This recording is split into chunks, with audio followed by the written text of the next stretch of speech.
just now I just have more vocabulary to talk about it, I guess, like with the Enneagram. I think part of me was like, well, that's not totally it. And Yeah.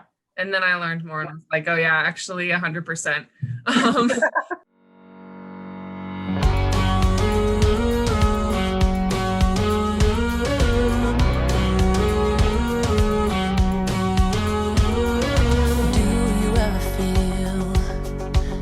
Get out what you're putting in. All your hopes and efforts are all in vain. Who will pick you up when you've lost everything? Does it all become for granted with a wedding?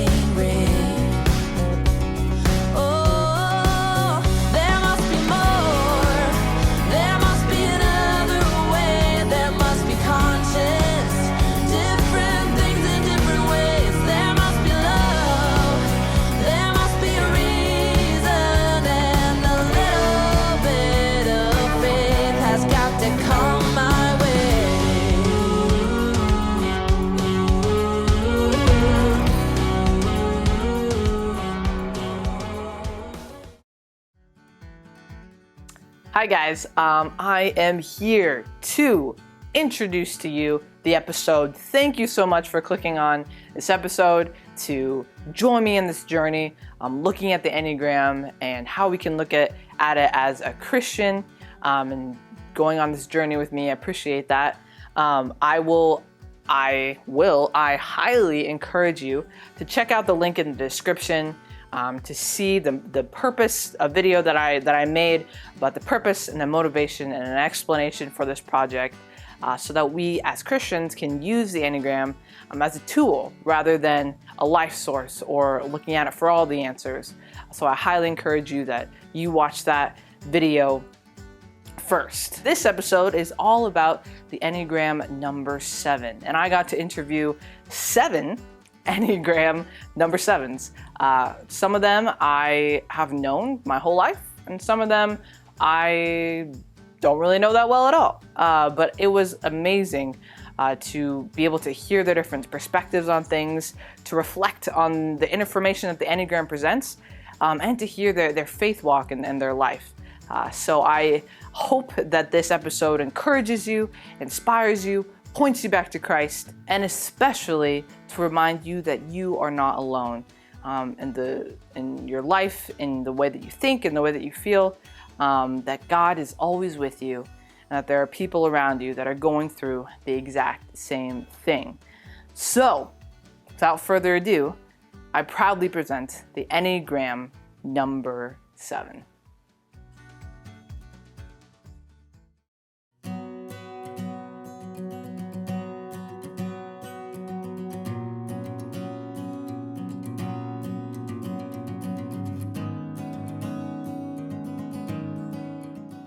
Talk.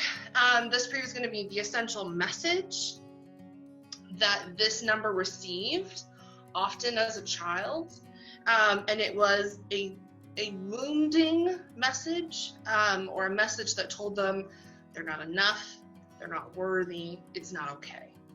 And then I will also give you the essential good message that they need to hear. The thing that their hearts are longing to hear. Number 7s is you can't depend on anyone. You can't trust them, you can't depend on them. And the message that you want to hear is that you will be taken care of. I love the 7s. They are Easter morning people. They like to get to the good part of the story and stay there. And they really know how to celebrate. They're also people who are future oriented. So even if good things aren't happening now, they are coming. So you can't really get a 7 down very easily, which is great. Great energy to have on a team. That optimism and enthusiasm is super infectious for people. They're so bright, they're so passionate, they're so genuinely excited. Some people make fun of sevens because they don't think it's authentic or they don't think it's real for you to be so excited about something. They are not being sarcastic when they say they love something. They really love something. That kind of energy is really refreshing too. Because you're like, oh, it's kind of like this childlike playfulness. That can be really beautiful. The thing that is motivating them, the thing that they're after, they're hungry. They're hungry for experience. They're hungry for something that will satisfy them. They're really, I call them seekers. The sevens are really seekers of kind of outside energy. So maybe it'll be this event over here that will satisfy, or this event over here that will give me kind of what I need, that will be super fun. They have a fear of missing out. Sevens can move into excess of just outside stimulus. They kind of don't know how to turn off. And it's all driven by this fear that their needs aren't going to be met, that they are somehow too much or too loud, and that someone isn't going to see them and commit to them and meet those needs. So they have this desire to go out and do it themselves. Be like, we're going to go here, we're going to do this, and we're going to bungee jump, and it'll be so much fun, and they have a lot going on. Sevens have a tendency to overdo things, overstimulate, over-commit to people. Everyone's my best friend is another way to say no one's your best friend. So it's almost like this hyper connectivity that leads to a place where it's not quite authentic, or it's not lasting. So sevens can struggle with those kinds of relationships that can be a little shallow or surface level. Because they're all about the like, well, that's what happens when you cut off half your emotions. Like, you can't, it's not all going to be sunshine in a relationship, which they know, but that's the part they have to work on, is being willing to stick it out with people thick and thin, and to trust that people will stick it out with you. Inherent in that seven is that trust factor. I don't trust people to stay here. I don't trust people to stay with me if I'm sad. So I have to be happy, because then they'll stay with me. If they have a good time at my house, they'll come back. I want to trust people, and I have needs and they need to be met. And I need people and connections to do that, but I'm afraid.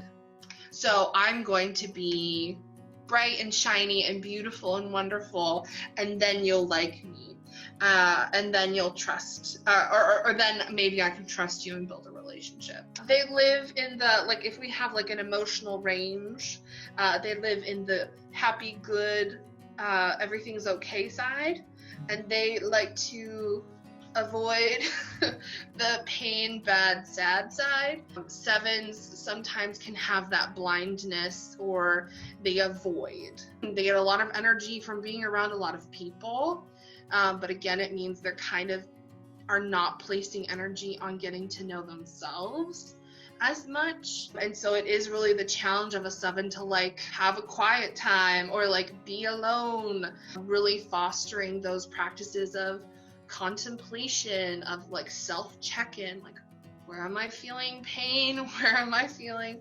happiness, and to see the full range. Like, I'm happy and I'm sad. Sevens are wonderful because they're spontaneous. They want to have fun, they want to go out and do new things. If you have sevens as friends, you're going to be exhausted. But also you will have the best stories to share with people and the most fun. The goal or the movement for them is to include the entire spectrum. Things are not always going to be happy, though they're really, really good at making bad situations good. They're really good at seeing the silver lining. So it is really hard to get them to like face it, because they're really good about like, wiggling away. Be like, yeah, it's hard, but it's also, look at all the things that I've experienced as a result of it. So that, you know, they can make it into a positive, even if it's a negative. And so it's a really fantastic energy. So it's about taking care of themselves, doing the things that aren't so fun, facing difficult situations, naming them as difficult situations so that you can even begin to process them. This is where the relationship with God can be so beautiful for them, because they really have an understanding that they have an authentic relationship. They can trust God. God shows up for them. God satisfies their needs in a sun-scorched land, right? They have these deep rivers of water that will not run dry in the Lord. And from that position of safety and trustworthiness and having their needs met, then they can move authentically through the world with their energy and their enthusiasm and their joy. And it's not happiness and shallow, it's joy. It's deep, deep joy, deep connection, because they have a full understanding of their connection with God. So it's like once they plug into that, then they can plug into the world and learn how to trust people. So my name is Daniel Hickman, and then I'm a student at UC right now in software development, doing web design and that sort of thing. I am from Cincinnati, Ohio, here on the west side. Oh, really? Yeah, west side. Yeah. I'm like 5 minutes away from here. No, yeah. My name is James M. And I am from Denver, Colorado. And I know Laura Lee Gady Mary from China. No, I'm just kidding. No, I know you from high school and middle school, but more high school. Yeah. Okay, so my name is Rose. Do you want my full name? Like my full name? Yeah, you can say that, yeah. My full name, do I have to say hi? I don't know. Okay. Hi, my name is Rosa Gonzalez Preguaman. I am from Peru. I'm an international student at Biola University. I'm a full-time grad student on the program of Intercultural Studies with an emphasis in community development. I'm Ashley, and I'm originally from Lincoln, Nebraska, and then went to college in Seward, Nebraska at Concordia, which is where I met Laura Lee. And now I'm still here, and I'm running a coffee shop called Neutral Ground. My name is Ron McFarland, and originally I'm from Cincinnati, Ohio. And but I spent a lot of my time in Colorado, great state of Colorado, specifically on the west side. And I was a teacher. And now I live in Ames, Iowa. And that's where I went to college, graduated, played football, that sort of thing. And my wife is from Ames, Iowa. And that's where we reside. That's where we live now. Okay. Who am I? I am Kaylee Languish. Where am I from? I am from Altamont, Illinois, real small town out in the middle of nowhere. Grew up down a dead end road, 7 miles out of town. So, small town life. I currently live in St. Louis, Missouri. I am at Concordia Theological Seminary, where my husband is attending and is a second-year seminarian. What I'm doing, I am a nanny, a full-time nanny for a family. I take care of 3 kids, an infant, a 3-year-old, and a 5-year-old, and we have lots of fun with that. So my name is Josephine. I am currently working at a bank. I am from Denver. And I am a 7 on the Enneagram, or more accurately, I fixate at the 7. 789. And my number is 9. No, I'm just kidding. My number is 7. And I'm a 7. Oh, my number. Okay, 7. And that is great because my birthday is October 7th. And my number, I think I strongly think that I'm a 7. And I am a 7.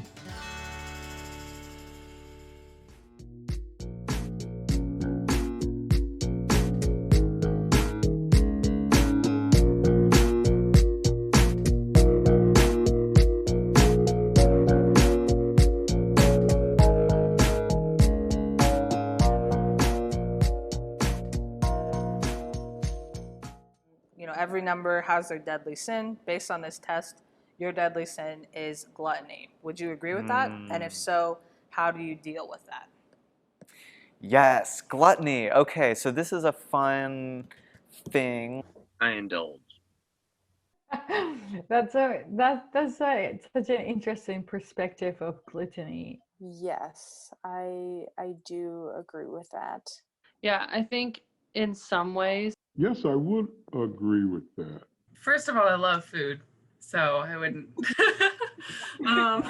For me, it does fall into the category of food when I find something that I love, like ice cream or potato chips are especially a weakness of mine, and I can eat a whole bag of chips in one setting, no problem. I think gluttony is something that I've struggled with my whole life. I think just in a lot of different areas too. Yeah, not just food. It's been hard to just, okay, slow down, moderate, everything in moderation. Because it's kind of like a little microcosm of all sin. We want something, we feel like we need something, whether it's food or sex or success or anything, right? It becomes our focus, whether we end up succumbing to the temptation or not. Since I learned about the Enneagram, there definitely is a correlation with me noticing the vice of gluttony in my life. Oh, I want to be more intentional about what I eat and what I'm putting into my body and how much I'm eating, and if this is, is this ethical or environmentally sustainable, or there's lots of different things there. Yeah, I was actually thinking about that kind of recently, like what gluttony is and how easy it is to kind of be gluttonous, especially I think with myself. I feel that way about experiences and input. It's very, very easy for me to just like go nuts and stay super busy and to a point of like, why, I haven't noticed that there's one particular thing that I am overindulgent about. The need for filling myself with time and things, like there's often where I need people around me, or I need to be doing something, I need to be, I guess, active or working on a project or having something fulfilling or whatever. If I was looking at it in a negative way, maybe I'm feeling a sense of emptiness, and then I think I need to fill that emptiness with whatever it is, and so then I overdo it. Then it makes you sluggish in your daily life, and it would be really helpful to realize that. I'm the type of person that needs to fill out her time. My schedule is always like, I'm always really busy. And sometimes I'm stretching how much my body can do. I will be like, I don't have to sleep, and I could be out for 2 days or 3 days. And also something is that I feed out of people's energy. I recharge with that. I'm also a person who, if you ask me for help, I will drop everything that I'm doing to go for you. When I'm not busy, I just feel that I'm missing something, that something needs to be filled out. How I deal with it is I'm broke, so I don't have money for more food. And it has been helpful for me to then understand the vices of all sorts of different things, and the importance of being able to let go of those things, and to not find my identity or my worth or my need or my value or like what I feel like I need in anything that's material or temporary. I don't know if it's just for comfort or if it's for my inner drive of just like, I need just to find satisfaction and contentment and happiness in life. It very well could just be a coping mechanism for me and an outlet for me to just avoid the discomfort of my emotional inner life right now. And so then there's times where I'm not comfortable with like space and silence. I need to be intentional about making that time and space and being comfortable with it. As a Christian, the first thing I do is I pray about it. I reflect on it. I write about it. And then in the writing part is not so much to help just me, Ron, but also to help others. And so maybe they don't get that gluttony type of feeling or that sinfulness, emptiness that fills you up in a negative way. This summer, I lost 3 members of my family, and I have never dealt with grief. And part of this is like filling my time. So if I'm busy, then I don't feel that much. It's okay to be sad. It's okay to be worried. It's okay to feel pain. It's okay if you're not doing well and you can have a really bad day and you don't have to be like happy as usual. That was a really good learning for me. For me, the way that I handle that and deal with that is to try to make sure that I understand my motivation. Like if it's food, you kind of know, like you're eating too much. But if it's like seeing friends every day of the week, then it's tough to say that that's a bad thing. But, you know, if you know your motivation is like, I literally can't be alone with my own thoughts, then that's problematic. And then you are over consuming and trying to, you know, do too much of something else. And so, yeah, I think motivations are everything, and trying to pray through that and figure out like, okay, what is it that God really wants for me? Is it to have like really genuine friendships, or is it to have friendships that just like distract me from my brain?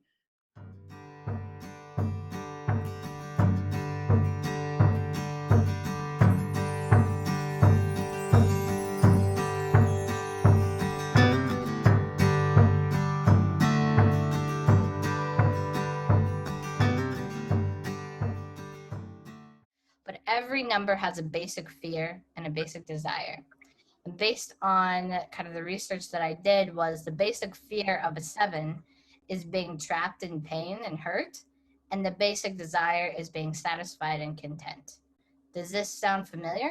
And if so, why do you think that is? You know, like I say, I experienced grief this summer, and I think I'm still experiencing grief, but because I've never experienced it before, I didn't know what to do with myself. I didn't know how to pass this feeling, and it didn't matter if I pray or if I just felt like it was just like a weird situation for me. So I don't think it was fear of like never be able to stop that feeling. I think it was mostly like, this is unfamiliar. How do I deal with this? But I feel like everyone's afraid of fear and hurt. Like everyone fears fear and hurt. So that's kind of like not necessarily a specific thing. The thing is just, why would I want to, like me personally, I don't see myself being in the sense of wanting to be hurt in general. I'm not one to care, like worry about getting hurt. It's just, why would I enter a situation where I could get hurt? Being hurt, say physically, I don't care. I do everything under the sun for most people would consider dangerous, but emotionally and stuff, that includes just confrontation. It has a higher chance of it destroying of your own character or someone else's. I guess I really feel like that fearful of physical pain, Fair. but I do sometimes feel like I'm very fearful of how I'll feel if I choose one thing over the other thing, or how I'll affect somebody, if that'll ruin my relationship to do one thing and not the other thing. Right. And then for desire, you say to be satisfied or content. I will disagree with that, because I feel that everybody strive like to be happy, try to do whatever they can to be content in life. I think I desire most for older people like to be happy, and how can I help others to with what they need and stuff like that. I'm a very relational person. I guess that's my desire, have like friends and be able to talk to them and learn from them.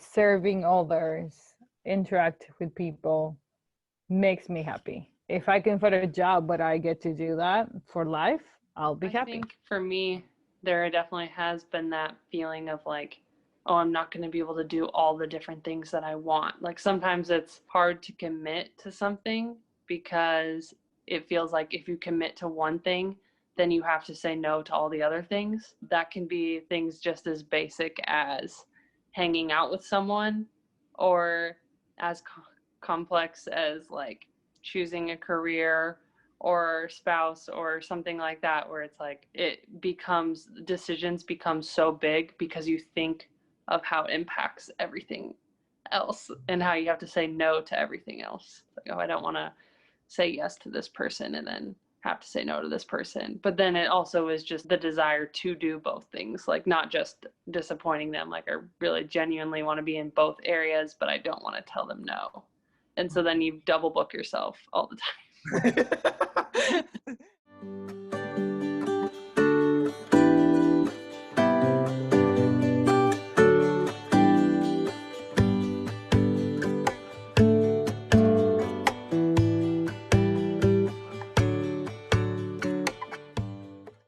All right, so the next question is about the triads. You know about the triads? The triad. Mhm.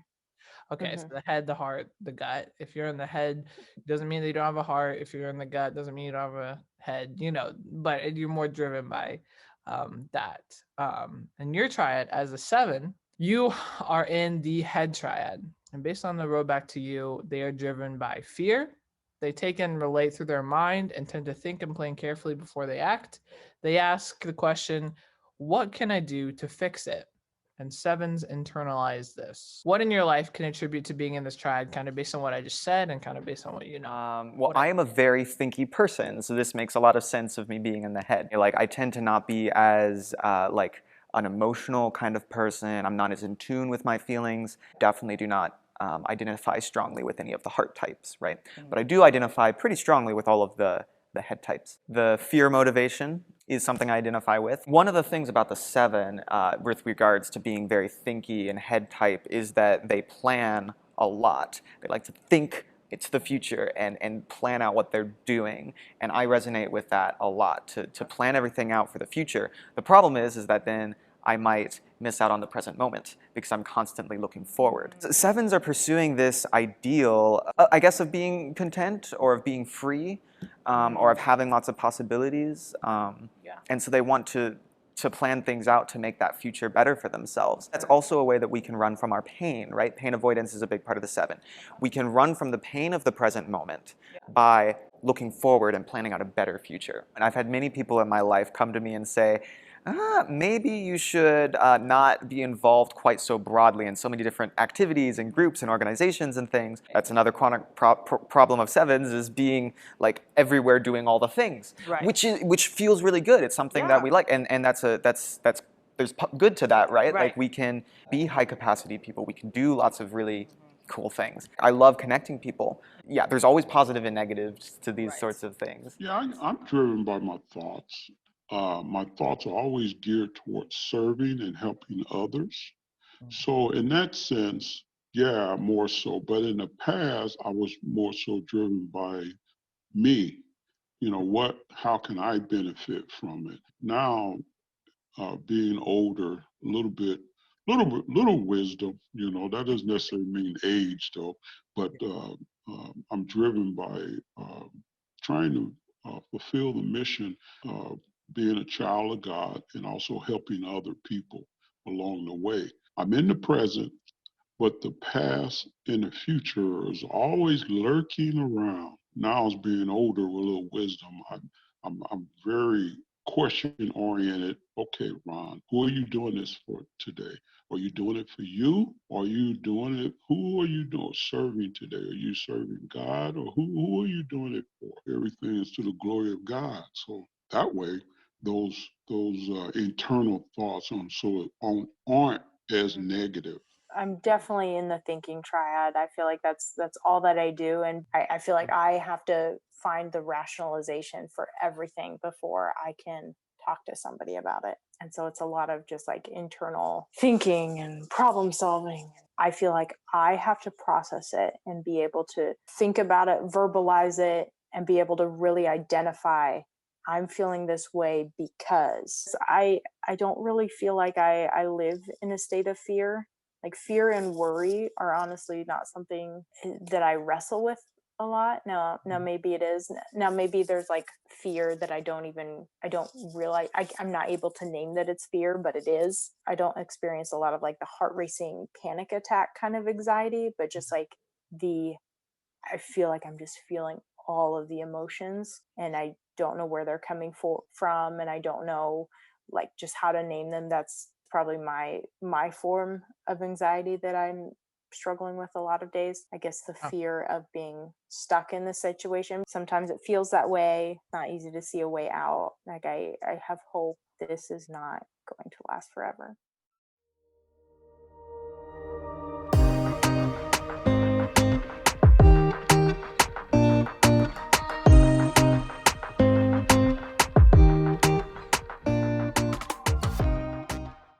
Okay, so stress numbers are when you're like stressed, obviously, stressed, unhealthy, insecure, you certain numbers go to another number, the negative sides of that number. And then with security numbers, when you're healthy, confident, secure, then you go to the positive sides of another number. So this is kind of connecting the different numbers together. When your number is healthy, they go to the positive sides of the 5. And when they are stressed, they go to the negative sides of the 1. So the unhealthier sides of the 1 is that they can be really stressed about like getting things organized. They can be very critical of themselves, and in turn be critical of other people more when they're unhealthy. And then sometimes they can also exhibit anger towards other people, towards themselves, and they can kind of go down into the depths of terrifying of making mistakes, really, really beat themselves up when they do make mistakes, have high expectations, that kind of thing. So do you think that you can relate to that when you're in stress or when you're more unhealthy? Yeah, well, this might be like the most 7-ish thing I say all day. I know what you mean when you talk about the positive sides of a 5, and I don't think about the negative sides. The anger thing is for sure, like, I think like now I'm starting to understand like that angry critical side of me more. I literally like train in martial arts now because I'm like, I'm an angry person and I need an outlet. And that's what it is. So like physically, I definitely can understand like, yeah, I absolutely want to hit things, and then I do, and it's helpful. Part of me when I'm really stressed out can get down to like, I really want things to be this way and they're not this way.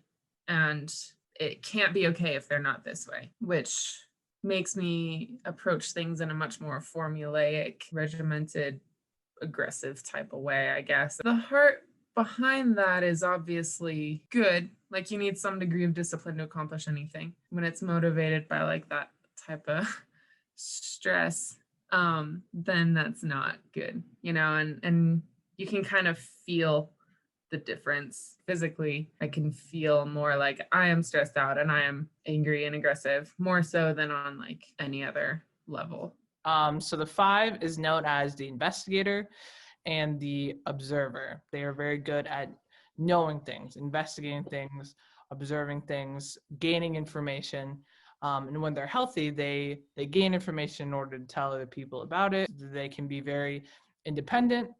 But the healthy thing about a 5 is, and they can also just be peaceful and be alone and be okay with that. So do you think, that kind of basic description, do you think that is something that you can relate to? When I'm really healthy, then that contentment and that happiness can really be magnified by those awesome like 5 traits of just like learning, and they come together and you get this amazing like wonder. Like when I'm really healthy, I feel like I'm just full of like wonder. Everything's amazing and I want to know more about everything. I think it's really fun to like sit and learn stuff and feel amazed by everything.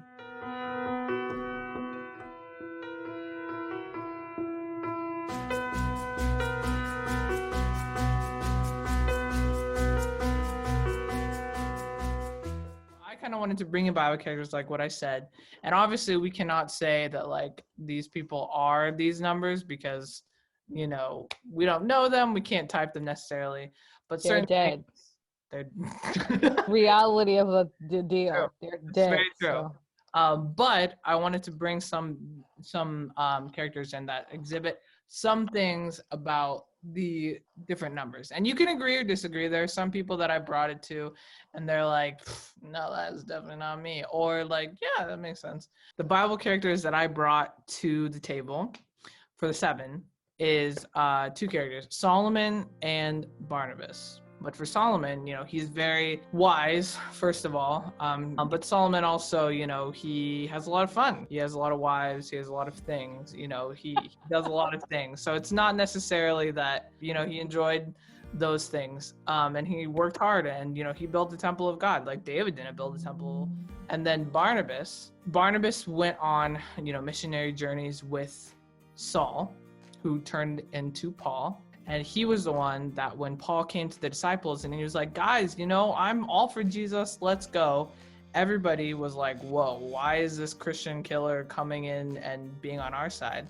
And Barnabas was the only one that was like, yo, guys, this guy is real. Like, we should, you know, God is using him in amazing ways. Barnabas is known as being very glad and being very, you know, enthusiastic about telling other people about Jesus. He did at one point get into like a fight with Paul, and they ended up splitting and like going separate ways. He ended up being a very good advocate for the mission of Jesus, and you know, he started a lot of churches, and he was very enthusiastic about doing that. Do you think that you would agree with some of the things that I said about those 2 characters and what you may know about them? It's very hard to be able to tell what their type would be. I can have some suspicions, but there's no way that I know that person well enough to be able to like be confident even in their type. You can look at their external actions, but the Enneagram gets at a deeper motivation, so you really can't know for sure. No, they are good representations for sure.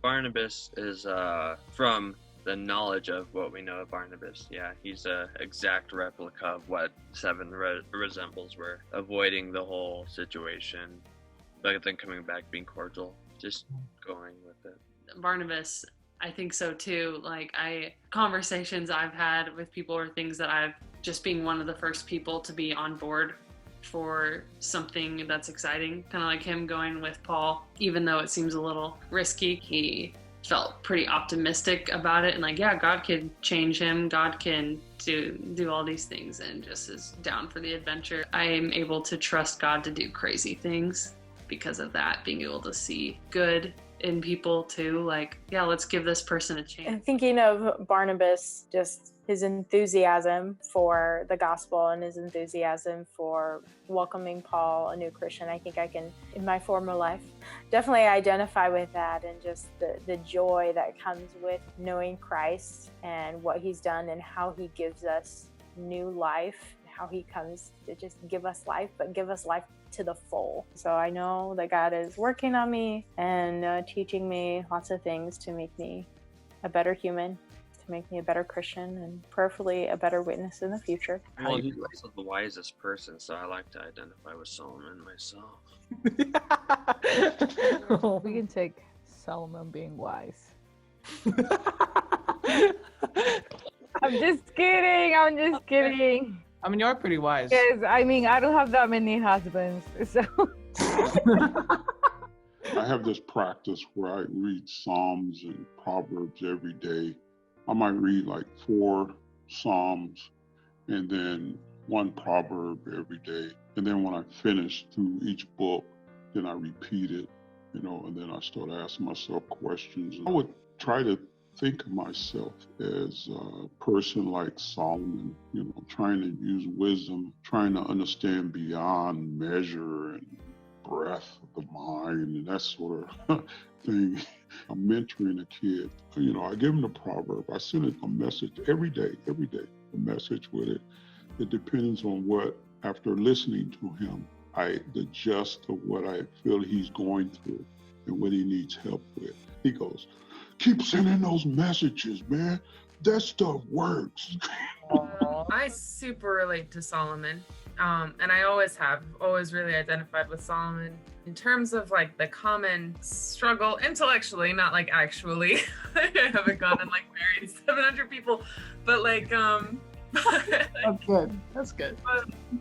Intellectually, I 100% can understand that he is somebody who we have to look at in the Bible, because having so much wisdom, and an example of like, I want to be wise, and it takes wisdom to use wisdom, and you're not always employing both at the same time. And I can understand feeling I wanted wisdom, I have wisdom, and now I'm inside my brain, and that's a lot, and so now here I go.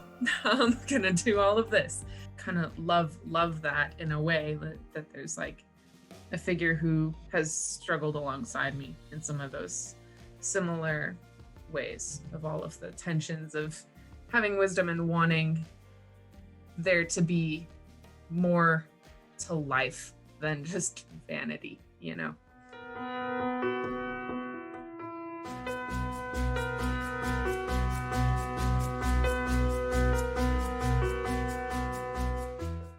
Are there any Bible verses that have helped you, maybe in your struggles or the things that we talked about today, or just in general? Okay, I'll say this goes in with the Matthew passage on not worrying as well.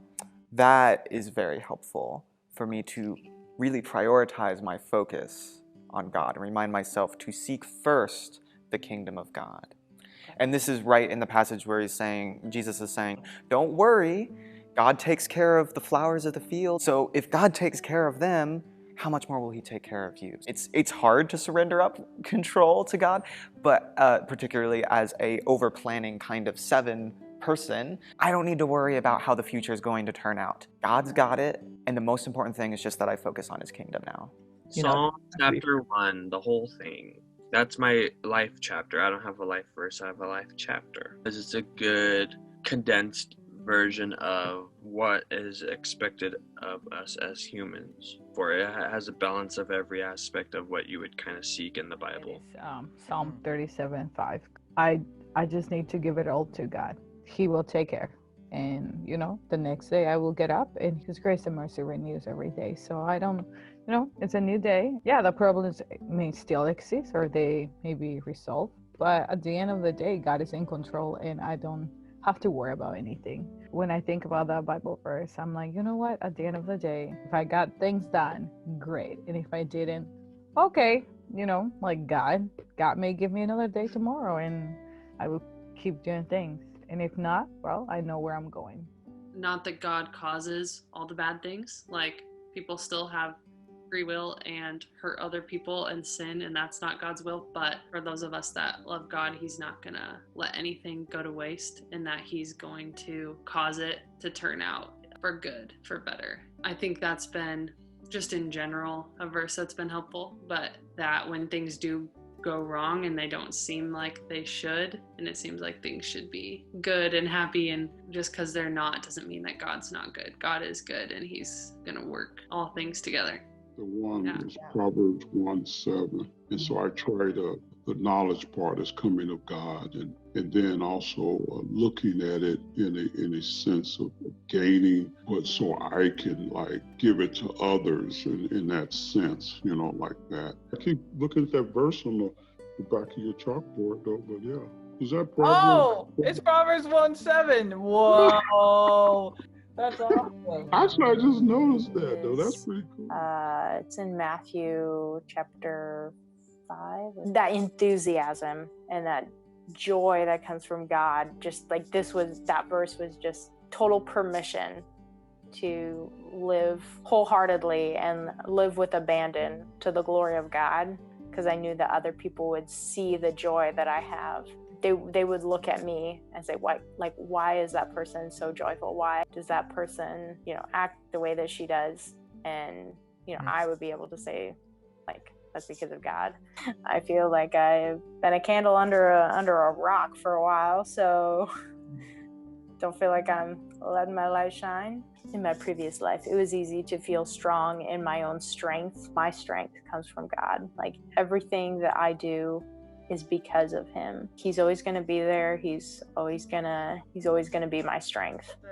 2 Corinthians 4:8-12, super powerful passage. Don't have it memorized. Incredible strength of having God with you. It's just like the weight of glory, I think, is really well communicated.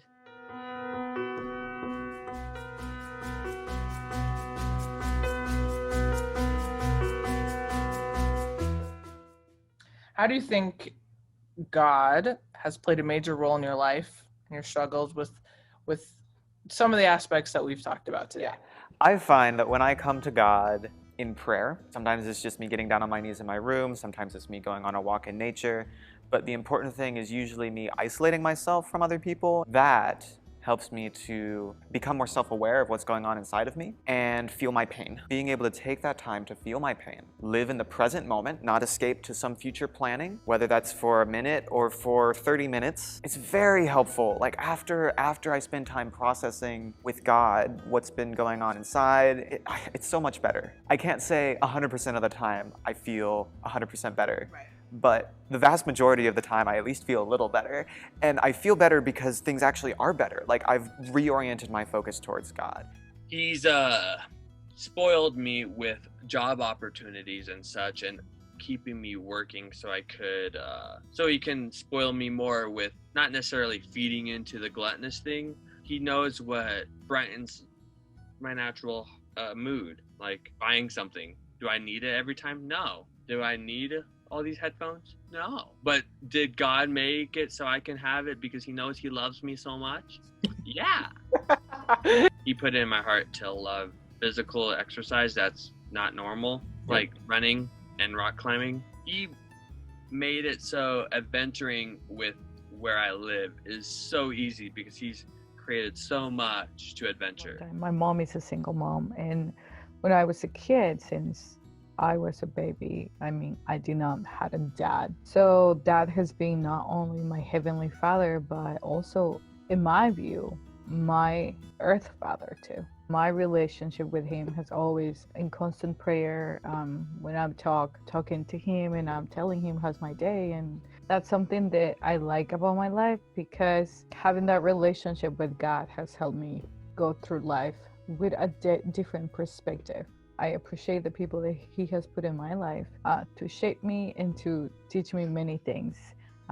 I appreciate the experiences, either they're good or bad. When I was a kid, my mom told me that to fall down is allowed, but you must get up, because God is always stretching his hand down, like that. So then you can just grab it and he will pull you up. God's also given me positions where I've been able to grow a lot, and I've had to be decisive, like RC at Concordia. That was huge, a huge stretching thing for me to try to balance, and I definitely did not do that perfectly, and it revealed a lot of weaknesses, but I still feel like God gave me that and grew me, helped me when I was a teacher, especially the type of school I was at. The school I was at had it was a title school, so a lot of behaviors, a lot of trauma, things going on, and so there was no room to be indecisive. Like I had to learn how to be very organized and very firm with the things that I said and not question or hesitate or be insecure. There wasn't time to be insecure, I guess. God grew me in that area and has helped a lot now with running a business. In each step on my journey, God has stepped in there and kind of shake me up and say, look here, Ron, this is positive. I will never leave you. I guess I'm giving you a script. I will never forsake you. That is the most helpful thing ever, especially when you read through Genesis, the first part of Genesis. Why would God want to create me in his image? And I always remind myself of that all the time. It's like, me? And the simplest thing is because he loves you. He loves you just like that song I told you that I like, the spoon. You're his spoonful of sugar. And it, and it just helps when those trials and those things come across your life and everything. That's a big question. Wow, Laura Lee. When I was young, I knew about Jesus, and I love Jesus with my whole heart. But when people would ask me, or when people would ask me in my head, why do you believe in Jesus? Because I was homeschooled and didn't have very many non-Christian friends. But I would think about what I would say if somebody came to me and asked me why I believed in Jesus. There's so much to say about Jesus, and there's like, he's everything. And how do you explain that to somebody? Because it's so great. That's kind of how I'm feeling about this question right now. It's like, what even is life without God? I personally don't know a life without God. That's a huge blessing. It definitely has not been an easy road to walk. Christianity, it's not not easy, but it is the greatest thing that you can know and the greatest purpose that you can have, because life in and of its own, pleasure in and of its own, it's nothing without God. There's a lot of pressure within some Christian circles to like settle down, and like, you know, you have this kind of like, and here's what a like godly Christian woman looks like, and she kind of dresses like this maybe, and talks like this, and goes to these church events and does these types of things. It eventually became really obvious to me that I'm not gonna be like that, and also that God loves that I'm not gonna be like that. God loves what he made me to be. It's like, oh, I get to be me. I get to be the person who wants to go everywhere and anywhere and wants to have a party, you know, have a bunch of people laughing around me, you know, and I get to be will-o'-the-wisp, adventuring, exploring, you know, I get to do that, and there's nothing wrong with that. There's beauty in that and goodness in that, and that's part of the way that God designed more than just me, plenty of other people. And I think that that's become really, really significant to me, and being able to see myself as like, you are who God made you to be is what makes, I guess, like the Enneagram significance at all to me, is that it gives a framework that says, no, this is a type of way that a person is. And if it is a type of way that a person is, then God has had a say in it. Growing with God requires you to be yourself. I've learned to like who I am more and more, and lean into it more and more as I learn about myself more and more. And it's very cool. And then because of that, I can grow with God and celebrate who God made me to be.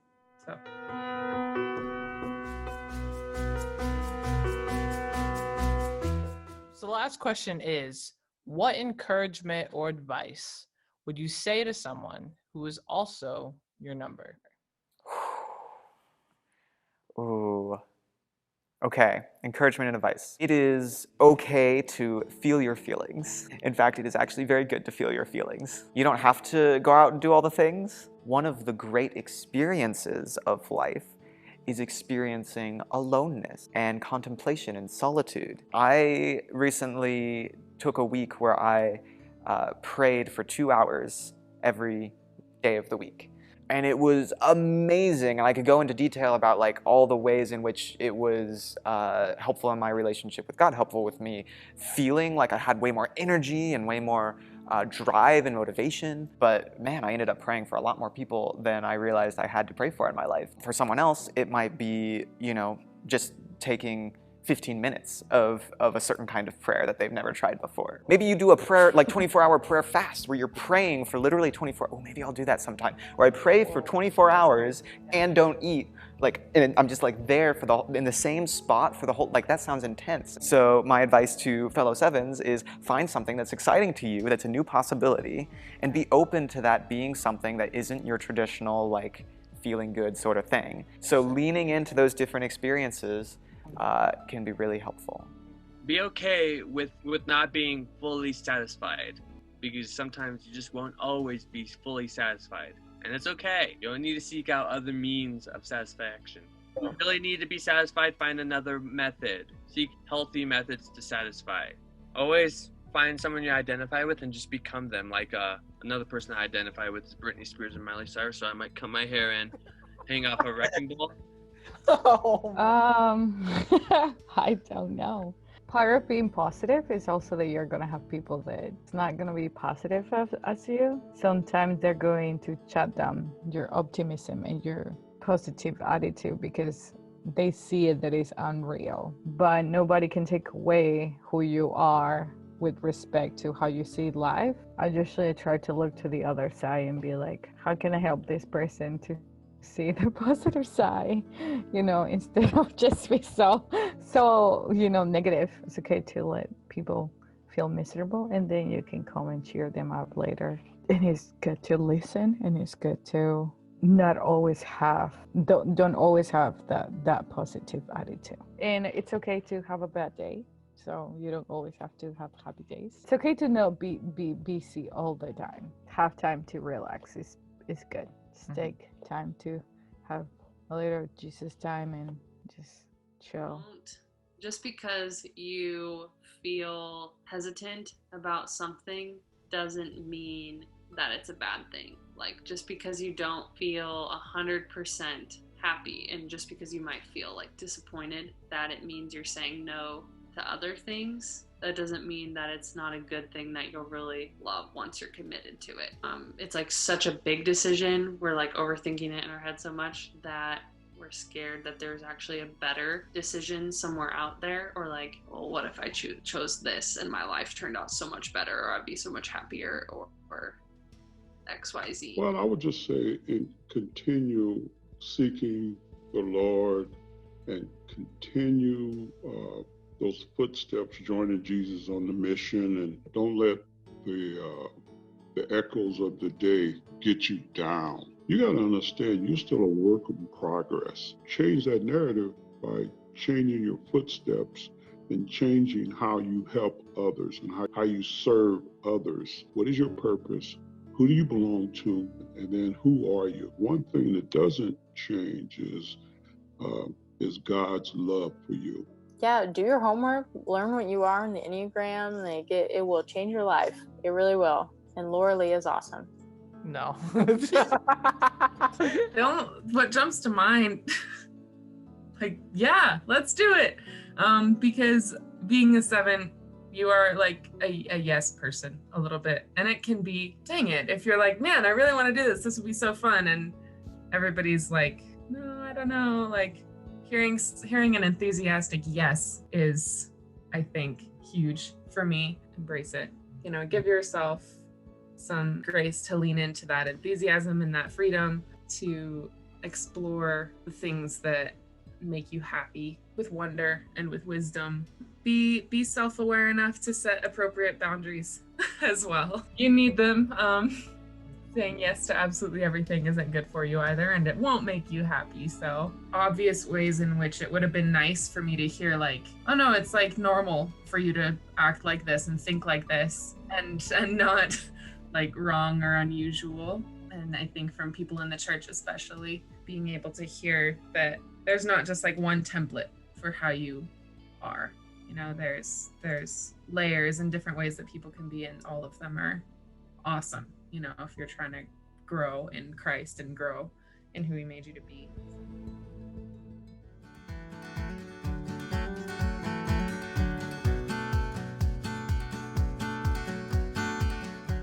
Oh, sorry. Yeah, wow, this is incredible that you made it to the end of the video. Thank you for checking out. I hope that it truly did inspire you, encourage you in your faith, in your walk, and that it did remind you that you are not alone. That's right. You said it in your head or said it out loud before I said it. So yeah, I hope it really did. So thank you for watching, and we will see you soon. The other links, before I go, the other links are in the description if you want to check out the other episodes. So have a great day, and we'll see you soon.